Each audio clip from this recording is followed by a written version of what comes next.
ನಮಸ್ತೆ ಟಿವಿ 20 ಕನ್ನಡ ವಾಹಿನಿಗೆ ಸ್ವಾಗತ.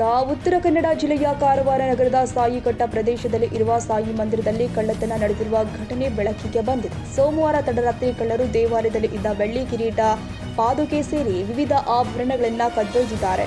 ಕಳ್ಳತನದ ಮೌಲ್ಯವನ್ನ ಸುಮಾರು 5 ಲಕ್ಷಕ್ಕೂ ಅಧಿಕ ಎಂದು ಅಂದಾಜು ಮಾಡಲಾಗಿದೆ. ಕಳ್ಳತನ ಕೃತ್ಯವನ್ನ ಕೈಗೊಂಡಿದ್ದ ವೇಳೆ ಕಳ್ಳರು ದೇವಾಲಯದಲ್ಲಿ ಇದ್ದ ಸಿಸಿಟಿವಿಗೆ ಸಿಕ್ಕಿಬಿದ್ದಿದ್ದಾರೆ. ಘಟನೆಯ ಬಗ್ಗೆ ಮಾಹಿತಿ ಪಡೆದ ಕಾರವಾರ ನಗರ ಠಾಣೆಯ ಪೊಲೀಸರು ಸ್ಥಳಕ್ಕೆ ಭೇಟಿ ಕೊಟ್ಟು ಪರಿಶೀಲನೆ ಮಾಡಿದ್ದಾರೆ. ಕನ್ನಡಿಗರ ಮೆಚ್ಚಿನ ನಿಮ್ಮ ಟಿವಿ 20 ಕನ್ನಡ ವಾಹಿನಿ ಇದೀಗ ಟಿವಿಯಲ್ಲಿ ಲಭ್ಯ. ಕರ್ನಾಟಕ ಮತ್ತು ದೇಶ ವಿದೇಶದ 360 ಡಿಗ್ರಿ ಸುದ್ದಿ ವಿವರವನ್ನ ಪಡೆಯುವುದಕ್ಕೆ ಟಿವಿ 20 ವಾಹಿನಿಯನ್ನು ಲೈಕ್ ಮಾಡಿ, ವಿಡಿಯೋಗಳನ್ನು ಶೇರ್ ಮಾಡಿ, ಕಮೆಂಟ್ ಮಾಡಿ, ಸಬ್ಸ್ಕ್ರೈಬ್ ಮಾಡಿ. HCN ಕೇಬಲ್ 842 ನಂಬರ್ನಲ್ಲಿ ಹುಕ್ಕೇರಿ ತಾಲೂಕು ಹಾಗೂ ಸಂಕೇಶ್ವರದ ಸುತ್ತಮುತ್ತಲಿನ ಹಳ್ಳಿಗಳಲ್ಲಿ ಲಭ್ಯ. PCN ಕೇಬಲ್ 129 ನಂಬರ್ನಲ್ಲಿ ಹಾರುಗೆರೆ ಸುತ್ತಮುತ್ತಲಿನ ಹಳ್ಳಿಗಳಲ್ಲಿ ಲಭ್ಯ.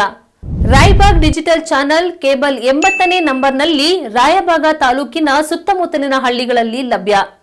UDCN ಕೇಬಲ್ ನೆಟ್ವರ್ಕ್ ಉಗಾರ ಸುತ್ತಮುತ್ತಲಿನ ಹಳ್ಳಿಗಳಲ್ಲಿ ನಿಮ್ಮ ಟಿವಿ 20 ಕನ್ನಡ ವಾಹಿನಿಯೂ ಲಭ್ಯ.